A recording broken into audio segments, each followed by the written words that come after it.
औज़ुबिल्लाहि मिनश्शैतानिर्रजीम बिस्मिल्लाहिर्रहमानिर्रहीम रब्बि इश्रह ली सदरी व यस्सिर ली अमरी वहलुल उक़दतम मिन लिसानी यफ़क़हू क़ौली। अस्सलामु अलैकुम वरहमतुल्लाह। क्या हाल है? सब खैरियत है?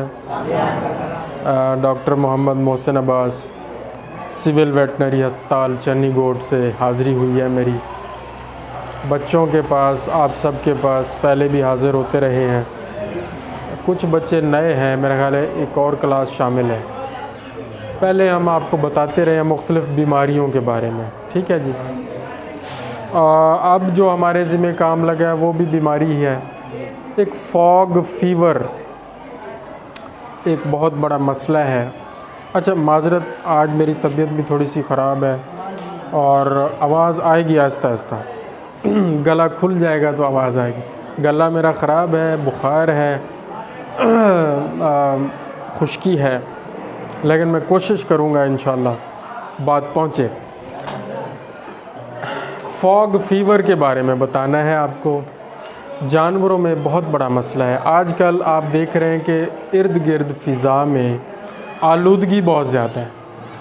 आप लोग ज़िम्मेदार हैं, ज़िम्मेदारों के बच्चे हैं। आप क्या करते हैं ज़मीनों में, जब वो आपने चावल उगाए, उसको क्या कहते हैं, धान, वो उगाए, उसका जो वो काटा आपने और बाद में आखिर में जो बच गया पलाली, उसको आप आग लगा देते हैं। जब आप आग लगाते हैं तो वो फिर आग ही लग जाती है हर तरफ। वो धुआं पूरे इलाके में फैल जाता है और इलाके में पहले भी गर्दो गुबार होता है, थोड़ी सी धुंध होती है और ये फिर ये जो धुआं है इसके अंदर शामिल होकर ये फॉग बन जाती है, जिसको आप स्मोग भी कहते हैं। स्मोग क्या है? फॉग और स्मोक का मिक्सचर है। धुएं का और धुंध का मिक्सचर स्मोग है और सिर्फ़ अगर धुंध हो तो उसको फॉग कहेंगे, ठीक है ना। तो इन दोनों चीज़ों की वजह से, स्मोक की वजह से और सिर्फ फॉग की वजह से जानवर भी बीमार हो रहे हैं और बच्चे और बड़े बुज़ुर्ग भी बीमार हो रहे हैं। आप देखिए, मेरा गला भी इसी वजह से ख़राब हुआ है, ये जो धुंध और ये जो स्मोक है इसकी वजह से। तो आप बच्चों से ये रिक्वेस्ट है, आप अपने बड़ों को जाकर बताएं कि ये आग ना लगा दिया करें। वो रात के टाइम तीली लगाते हैं जी, सारा जल के धुआं इर्द गिर्द के लोगों को जाके बीमार करता है, जानवरों को भी बीमार करता है। करना क्या होता है, इसको आप सुखाएं, इसको आप बेचें या इसको जानवरों के लिए इस्तेमाल के लिए आप रख सकते हैं।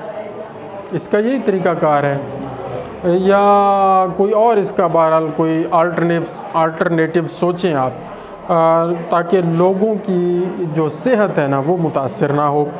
आज स्मोग पे इतनी बात नहीं होगी जितनी धुंध पे और फॉग पे होगी। आजकल जो मौसम चल रहा है इसमें आप देखें, ये शबनम के कतरे पड़ते हैं चारे के ऊपर, और ख़ास तौर पर इस मौसम के आने से पहले कौन सा मौसम होता है? मेरा ख़्याल है ख़िज़ां होता है। ख़िज़ां कब आता है? ख़िज़ां के मौसम में जब जानवरों को चारे की कमी हो जाती है तो आप लोग अपने जानवरों को खुश्क चारा ज़्यादा खिलाते हैं, तूड़ी खिलाते हैं, यानी इस तरह की कोई चीज़ें खिलाते हैं जिसमें प्रोटीन की मिकदार बहुत ज़्यादा होती है और सब्ज़ चारा ना होने के बराबर होता है। उसकी वजह से क्या होता है कि जानवरों का जो अंदर का सिस्टम है वो उस पे आ जाता है, उस पे काम करना शुरू कर देता है, क्योंकि जानवरों का जो निज़ाम इन्हज़ाम है वो उसके अंदर जितने बैक्टीरिया हैं वो हाजमे के लिए उस चैनल को इस्तेमाल करते हैं कि वो तूड़ी और जो खुश्क चीज़ें और जो फॉडर और प्रोटीन आप उसको खिला रहे हैं उसकी एनर्जी के लिए, उसकी तोड़ फोड़ करके उसको एनर्जी में कन्वर्ट करें। जब सब्ज़ चारा उन जानवरों को फौरी तौर पर मिलना शुरू हो जाता है, और ख़ास तौर पर इस मौसम में सुबह सुबह जब चारा काट के आप जानवरों को फौरी तौर पर डाल दें या ऐसे जानवर जो चराई कर रहे हैं, चराई के लिए आते हैं और सुबह सुबह उनके जो मालकान हैं वो ऐसे खेत में जानवरों को छोड़ दें जहाँ पर अभी शबनम है चारे के ऊपर, वो शबनम वाला सब्ज़ चारा जब जानवर खाएंगे तो 10 दिन के अंदर अंदर वो बीमार हो जाएंगे, क्योंकि पहले उनकी आदत थी खुश्क चारा खाने की, तूड़ी खाने की, खुश्क प्रोटीन खाने की, उनका निज़ाम उसके मुताबिक चल रहा था।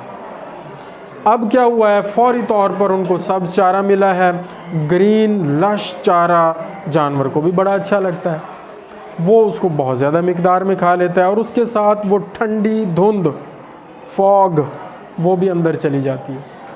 वो क्या करती है, अब जो डाइट होती है ना जानवर की, उसमें प्रोटीन सबसे अहम है और ये प्रोटीन बनती है अमाइनो एसिड्स। किससे? अमाइनो एसिड्स होंगे तो प्रोटीन बनेगी, और इन अमाइनो एसिड में एक अमाइनो एसिड है ट्रिप्टोफैन। ट्रिप्टोफैन ये सबसे ख़तरनाक है अमाइनो एसिड। जितनी मिकदार में जानवरों को चाहिए होता है, अगर उतना रहे तो ये कोई नुकसान नहीं देता, अगर इसकी मिकदार बढ़ जाए तो फिर इसका नुकसान शुरू हो जाता है। मिकदार कब बढ़ती है? जब फौरी तौर पर खुश्क चारे वाले जानवर को आप शिफ्ट कर दें ग्रीन चारे पे, उसका निज़ाम मुतासर हो जाएगा। ठीक है, उसके अंदर ये ट्रिप्टोफैन अमाइनो एसिड जो है ना, ये बढ़ जाता है। ये क्या हो जाता है? बढ़ जाता है।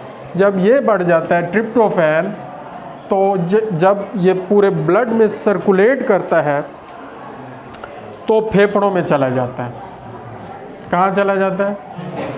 ट्रिप्टोफैन फेफड़ों में आता है, और फेफड़ों में जो अंदरूनी दीवार है फेफड़ों की,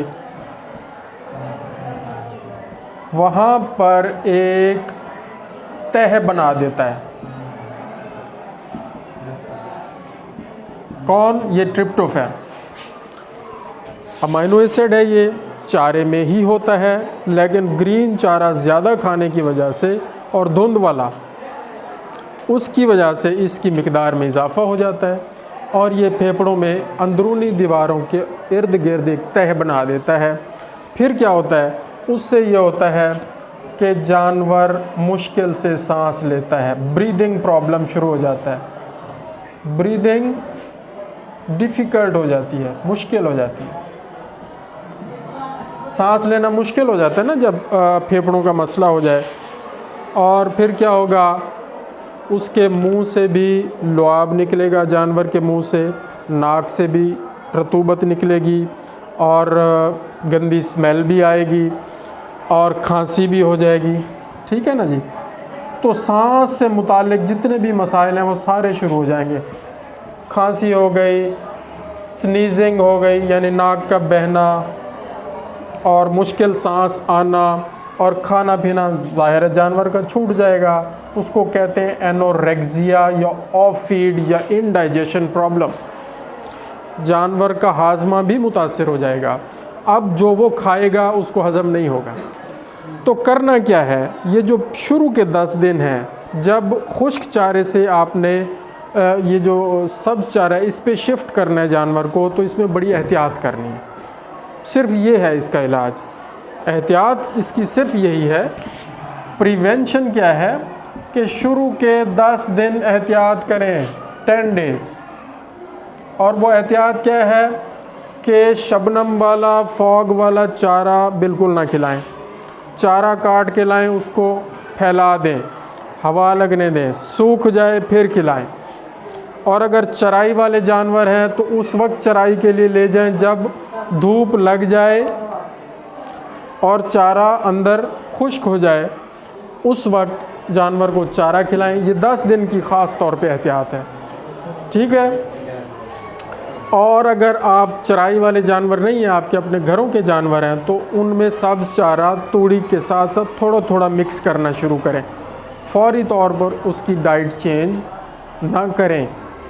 किसी भी जानवर या इंसान की डाइट अगर फ़ौरी तौर पर चेंज करेंगे तो निज़ाम ख़राब हो जाएगा, क्योंकि निज़ाम इन्हज़ाम में जो अल्लाह ताला ने जरासीम बैक्टीरिया रखे हैं हाज़मे के लिए, एंज़ाइम रखे हैं, वो सारे के सारे डिस्टर्ब हो जाते हैं। अगर हम रोज़ाना गंदम खाते हैं, गंदम की रोटी खाते हैं, और हम फ़ौरी तौर पर उसको छोड़ के सिर्फ़ चावल शुरू कर दें, तो 1-2 दिन तो हमें कुछ नहीं होगा, लेकिन जब चौथा 5वां दिन होगा तो फिर मसला शुरू हो जाएगा। तो फ़ौरी चेंज नहीं करना। चेंज अगर डाइट करनी भी है तो आहिस्ता आहिस्ता पिछली डाइट को कम करें, आने वाली डाइट को थोड़ा इजाफ़ा करते जाएं, साथ साथ फिर ये और कम करते जाएं, वो और बढ़ाते जाएं। तो इस तरह आपका मैदा और इसी तरह जानवरों का मैदा इसको कबूल कर लेगा। बात समझ आ रही है?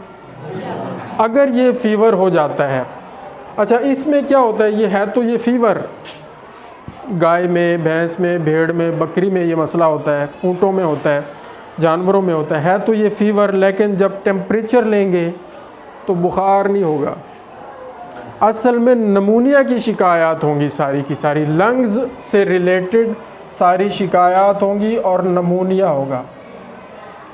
और इस नमूनिया में अक्सर औक़ात टेम्परेचर इतना ज़्यादा कोई हाई नहीं होता, 1-2 डिग्री हाई हो सकता है और नहीं भी हो सकता। असल चीज़ ये है कि फेफड़े मुतासिर हुए हैं, उनकी अंदरूनी दीवार पे तह बन गई है और सांस लेने में दुश्वारी हो रही है, और वो हो ट्रिप्टोफैन की वजह से रहा है। और ये क्यों जा रहा है? ये लश ग्रीन चारे से जा रहा है जिसके ऊपर शबनम और फॉग है। तो आपने इससे बचाना है। अगर ये बीमारी हो गई है तो इसका इलाज नहीं है, सिर्फ एहतियात है। तो आपने अपने वालिदैन को बताना है कि शबनम वाला चारा खिलाना नहीं है, और चराई के लिए भी शबनम वाले खेत में नहीं लेके जाना अपने जानवरों को। आपके जानवर बड़े कीमती हैं। अगर खुदा न खास्ता इन 10, 12, 15 दिनों में शुरू के जब जानवर शिफ्ट हो रहा होता है खुश्क खुराक से सब्ज़ खुराक की तरफ, उस वक्त उसको ज़्यादा मसला बनता है, और 100 में से 50 जानवर इसमें मुब्तला हो जाते हैं, और उन 50 में से 30 जानवर मर जाते हैं। ये इंतहाई ख़तरनाक मसला है। तो इन 10, 12, 15 दिनों में आपने बड़ी एहतियात करनी है। एक ये मैसेज था, और इसके साथ एक और मैसेज है आपकी डाइट के हवाले से कि आप बच्चे देखें, सारे बच्चे कमज़ोर लग रहे हैं मुझे। अब मैं ख़ुद भी बड़ा कमज़ोर हो गया हूँ 2-4 दिनों से। ये बेटा देखें, जब आप खुराक अच्छी नहीं खाएंगे तो आपकी सेहत अच्छी नहीं बनेगी, और जब आपकी सेहत अच्छी नहीं बनेगी तो आपकी पढ़ाई अच्छी नहीं होगी। पिछली दफ़ा भी यही मैसेज मैं दे के गया हूँ। मेरा ख़्याल है और क्लास थी, वो कुछ बच्चे भी थे उसमें, 1-2 बच्चे थे शायद, मुझे नहीं लग रहा, लेकिन वो और थे। उसमें यही मैसेज था, और अब फिर सुन लें आप कि खुराक बहुत ज़रूरी है, अच्छी खुराक बहुत ज़रूरी है आपके लिए, हम सब के लिए। और अच्छी खुराक में क्या शामिल है? खुराक में क्या शामिल है? Balance diet. आपकी खुराक बैलेंस होनी चाहिए, मुतवाज़न होनी चाहिए। और बैलेंस डाइट कौन सी होती है? जिसमें प्रोटीन भी हो, कार्बोहाइड्रेट भी हो, फैट भी हो, विटामिन भी हो, मिनरल्स भी हो, ठीक है ना? और क्या होता है? और पानी भी हो। चिकनाई ये फैट है, चिकनाई फैट है। ये सारी चीज़ें हों आपकी खुराक में, और उतनी मिकदार में हो जितनी आपको चाहिए, फिर आपकी सेहत ठीक रहेगी। अगर आपकी खुराक में एक चीज़ ज़्यादा है और बाकी चीज़ें जितनी चाहिए वो कम है, तो फिर भी आपकी सेहत ठीक नहीं रहेगी। तो आप ये देखें कि अच्छा, जिस तरतीब से मैंने लिखा है ना, तकरीबन इसी तरतीब से हर चीज़ की अहमियत है, लेकिन पानी इन सब से ऊपर कर लें आप, पानी ऊपर आएगा। सबसे अहम पानी है, फिर प्रोटीन है, फिर कार्बोहाइड्रेट है, फिर फैट है, फिर विटामिन है, फिर मिनरल है, लेकिन ये सारी चीज़ें अहम हैं। अच्छा, अगर आपकी डाइट में दूध शामिल है तो आपको तकरीबन ये सारी चीज़ें मिल रही हैं, और अगर आपकी डाइट में अंडे शामिल हैं तो भी आपको ये सारी चीज़ें मिल रही हैं। अब इसमें और डिटेल है, विटामिन्स की अक़साम बहुत सारी हैं। Vitamin A, B, B1, B6, B12, vitamin C, vitamin D, ठीक है ना जी। मिनरल्स में क्या है? मिनरल्स में सबसे अहम है सेलेनियम, ठीक है ना जी, जिंक है, कैल्शियम है, फास्फोरस है, मैग्नीशियम है, वेरी गुड, मैंगनीज है, और भी बहुत सारी है, मोलिब्डेनम और ये वो फलां। अब ये देखें, ये किसी डाइट में सेलेनियम होगी, किसी में जिंक होगी, किसी में कैल्शियम होगी, किसी में होगी फास्फोरस, मैग्नीशियम, किसी में 3 चीज़ें होंगी, किसी में ये सारी चीज़ें होंगी। इसी तरह किसी डाइट में विटामिन ए ज़्यादा होगा, बी कम होगा, किसी में ये दोनों होंगे, किसी में ये सारी चीज़ें होंगी, किसी में सिर्फ विटामिन सी होगा, किसी में विटामिन डी होगा। तो कैसे पता चले कि हम कौन सी खुराक खाएं तो हमारी सेहत ठीक रहेगी? तो सब अच्छा, यहाँ से पता क्या चल रहा है? यहाँ से आइडिया आपको ये हो जाना चाहिए कि खुराक के बारे में नॉलेज लेना बड़ा ज़रूरी है।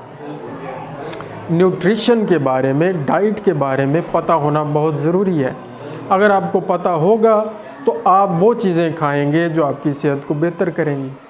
अगर आपको पता ही नहीं है कि हम क्या खा रहे हैं और उससे हमारे अंदर क्या जा रहा है और उसका क्या फ़ायदा होगा और क्या नुकसान होगा, बेटा आप सुने गौर से। तो अगर आपको ये नहीं पता होगा या आइडिया नहीं होगा तो आप वो सारी चीज़ें इस्तेमाल करते रहेंगे जो आपकी सेहत के लिए ठीक नहीं है, ठीक है ना जी। तो उसका नुकसान क्या होता है? उसका नुकसान फिर आगे जब आप हमारी ये 40 साल 45 साल फिर आगे तक जब आते हैं तो बीमारियों का शिकार हो जाते हैं। फिर पता चलता ओहो यार, समोसे नहीं खाने से, पकोड़े यार इतने खाए हैं वो तो बड़ा बर्बादी कर गए हैं, ओ यार वो फलां घी और ऑयल वाली चीज़ें हम खाते रहे हैं बहुत ज़्यादा, उसमें तो चर्बी बड़ी गंदी थी, उससे तो दिल पे बड़ा बुरा असर हुआ है, दिल के मरीज़ बन गए, ठीक है ना। तो ये आइडिया आपने अब जहन में बना लेना है कि अभी से आपके पास नेट की सहूलत भी होगी, गूगल से आप सर्च कर सकते हैं, या कहीं आपके ये जो टीचर साहिबान आते हैं पढ़ाने के लिए, ख़ास तौर पे बायोलॉजी के टीचर, उनसे ये सवाल किया करें, और अगर उन्हें पता होगा वो बताएंगे, नहीं तो वो ख़ुद पढ़ के आएंगे। क्या सवाल किया करें कि सर हमें बताएं हमारी डाइट में सबसे अहम चीज़ क्या है, हमें क्या खाना चाहिए क्या नहीं खाना चाहिए।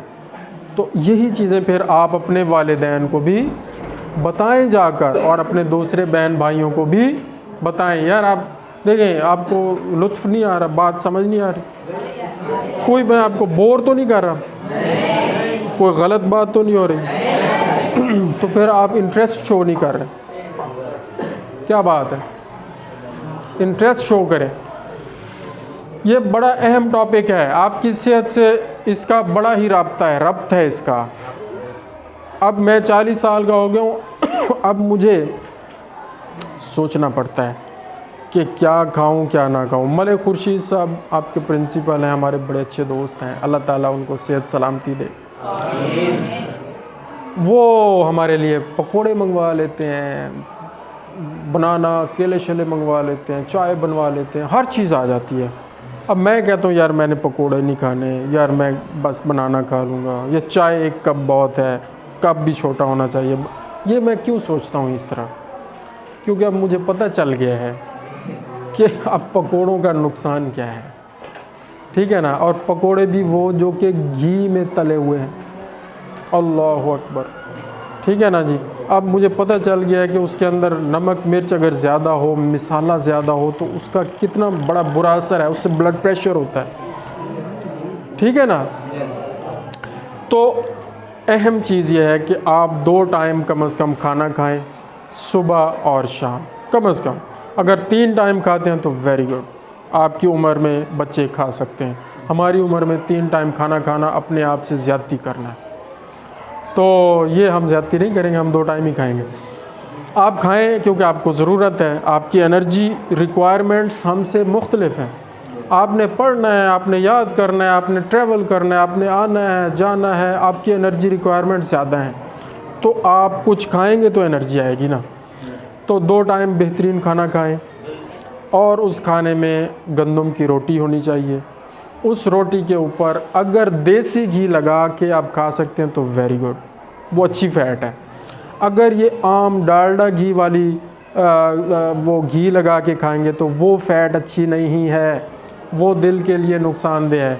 तो वो पराठे छोड़ दें, डालडा घी वाले पराठे छोड़ दें। अगर खाने भी हैं पराठे तो कौन से खाने हैं? देसी घी वाले, वो भी एक लिमिटेड अमाउंट में, यानी मौसम के हिसाब से। अब ये नहीं कि हर 12 महीने पूरे हर रोज़ आपने पराठे ही खाने, कभी खुश्क रोटी भी खा लिया करें। ठीक हो गया। अच्छा, दूसरे नंबर पे ये तो गंदम की रोटी होगी, उसमें कार्बोहाइड्रेट भी है। रोटी में क्या है? कार्बोहाइड्रेट ज़्यादा है। साथ आपने जो सालन इस्तेमाल करना है उसमें मुर्गी हो सकती है, बड़ा गोश्त हो सकता है, मछली हो सकती है, वो उसमें ज़्यादा प्रोटीन है। सालन जो गोश्त वाला होगा उसमें क्या होगा? प्रोटीन। और रोटी जो गंदम वाली होगी उसमें कार्बोहाइड्रेट ज़्यादा होंगे। तो ये 2 चीज़ें आ गई मेन। अच्छा, अगर आप रोज़ाना ही गोश्त खाते रहें तो फिर क्या होगा? फिर भी गलत हो जाएगा।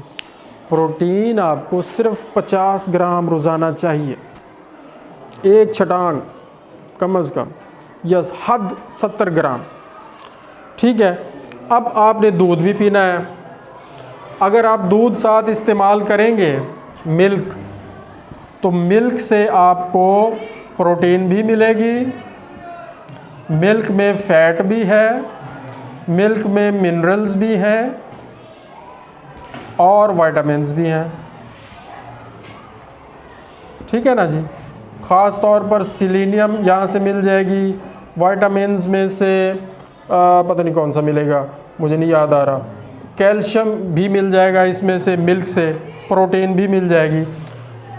आप बच्चे दूध इस्तेमाल करते हैं? क्या करें, और कम से कम 1 किलो दूध रोज़ाना हर बच्चा पिया करें। आप कितना पीते हैं? कितना दूध पीते हो? आधा किलो, थोड़ा सा और बढ़ा दो। हाँ भैया, आप 1 किलो वाला बंदा, ठीक है। आप भाई कभी नहीं पीते यार, रोज़ पिया करो। हाँ भाई, तुम पिया करो। अब देखें, जो बच्चे दूध इस्तेमाल करेंगे उनके जिस्म की जो हड्डियां हैं वो मज़बूत रहेंगी, उनके मसल्स मज़बूत रहेंगे, उनकी प्रोटीन की रिक्वायरमेंट्स पूरी रहेंगी। ये दूध का बड़ा अहम रोल है आपकी खुराक में और आपकी सेहत में और आपकी पढ़ाई में। इसी तरह आप अंडे जब खाएंगे, अंडे भी खाते हैं, अंडे भी खा लिया करें। नाश्ते में 1 अंडा खा लिया करें। हफ्ते में 2 या 3 दिन नाश्ते में एक अंडा खा लिया करें। डेली खाएंगे तो ये भी ठीक है, नहीं कभी कुछ नहीं। उसमें ये होता है बेटा, अगर रोज़ ही खाते रहे ना एक चीज़, वो चाहे कोई भी चीज़ है, वो एक दिन जाके ना फिर उसका नुकसान शुरू हो जाता है। तो मिस कर दिया करें, 1-2 दिन 3 दिन दरमियान में गैप डाल दिया करें। कोई भी चीज़ है, दूध है, इवन रोटी है, रोटी की बजाय कभी चावल बनवा लें, गैप आ जाए, 1-2 दिन मिस हो जाए। जब दूध आप रेगुलर पी रहे हैं 1-2 दिन स्किप कर दें, ठीक है ना। अंडे रेगुलर खा रहे हैं, 1-2 दिन स्किप कर दें ताकि वो थोड़ा सा ना बैलेंस हो जाए, अगर कहीं कुछ ज़्यादा हो रहा है तो। ठीक हो गया। और बिल्कुल मिस ही नहीं करना। स्किप करना और है, मिस करना और है। मिस करना यानी छोड़ देना, स्किप करना कभी छोड़ना फिर वापस ले लेना। ठीक हो गया। तो ये तीन चीज़ें बहुत ज़रूरी हैं, मिल्क, एग्स एंड मीट। अगर आप हफ्ते में 5 दिन दूध इस्तेमाल करते हैं, 5 दिन अंडे इस्तेमाल करते हैं और 2 दिन मीट इस्तेमाल करते हैं, तो आपकी डाइट बैलेंस है। तकरीबन आप में vitamins, minerals, carbohydrates, fats, protein सारी आ जाती है। और पानी का इस्तेमाल कम से कम 12-14 गिलास रोज़ाना किया करें, कम से कम। इससे ज़्यादा करें तो बहुत अच्छा है, ठीक है ना। और दुआ करें मैं भी अमल करूं, मैं बहुत बड़ा कम अमल करता हूं। बात समझ रहे हैं? अच्छा, अंडे से भी आपको क्या मिलेगा? प्रोटीन मिलेगी ज़्यादा, और मिनरल्स भी मिलेंगी, विटामिन्स भी मिलेंगे। मीट से भी यही 3 चीज़ें मिलेंगी आपको, ठीक है। दूध से कुछ ज़्यादा चीज़ें आपको मिल जाएंगी, और साथ है गंदम। तो इस बहस का नतीजा ये निकला कि गंदम की रोटी 2 टाइम, सुन लो बेटा, आधा किलो दूध सुबह, आधा किलो शाम,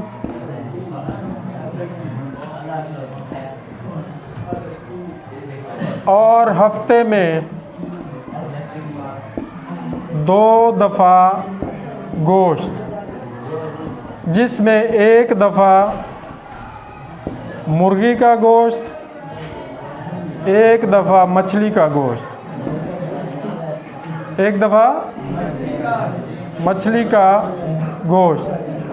अगर आप ये खा रहे हैं ना, आप सेहतमंद हैं, आपके बाल अच्छे रहेंगे, आपकी हड्डियां मजबूत रहेंगी, आपके मसल्स बेहतर होंगे, आपका दिल करेगा पढ़ाई करने का, आपका दिमाग सही काम करेगा, आपको चीज़ें याद होंगी, आप भूल नहीं जाएंगे बार बार चीज़ों को, और आपका रवैया अच्छा रहेगा, मूड अच्छा रहेगा, ब्लड प्रेशर नहीं होगा, ब्लड प्रेशर डाउन नहीं होगा, अप नहीं होगा, आपकी इम्यूनिटी, क़ुव्वत मुदाफ़ियत बेहतर रहेगी।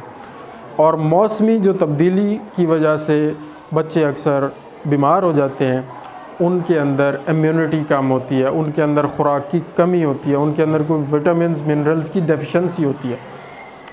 तो अगर आप ये डाइट फॉलो करें तो इंशाअल्लाह आपकी सेहत बेहतर रहेगी, मौसम आपको मुतासिर नहीं करेगा। 5 वक्त नमाज़ पढ़ें, ज़्यादातर बावज़ू रहें, फ़ारिग टाइम में दुरूद शरीफ तिलावत करते रहें, अपने माँ बाप का कहना मानें। माँ और बाप जो काम आपके ज़िम्मे लगाएं, पढ़ाई का काम या घर का काम या कोई भी काम, वो आपके ऊपर वाजिब है, वो आपने करना है। जिस बच्चे ने अपने माँ और बाप को और अपने उस्ताद को जायज़ बातों में, शरई बातों में नाराज़ ना किया और उनका कहना माना, वो इस दुनिया में भी तरक्की करेगा और वो आखिरत में भी जन्नत में जाएगा। ये मैं अपना निचोड़ बता रहा हूँ, और इस पे आपने अमल करना है। अपने माँ बाप का कहना माने, अच्छी चीज़ें खाएं, समोसे पकोड़े छोड़ दें, अभी से छोड़ दें, बाद में ये आपको नुकसान देंगे, बाद में आपकी सेहतें ख़राब हो जाएंगी, और उस स्टेज पे आपको गोलियां, दवाइयां खानी पड़ेंगी और फ़ायदा नहीं होगा। अभी से अपनी खुराक में समोसे की बजाय बादाम रखें, ठीक है।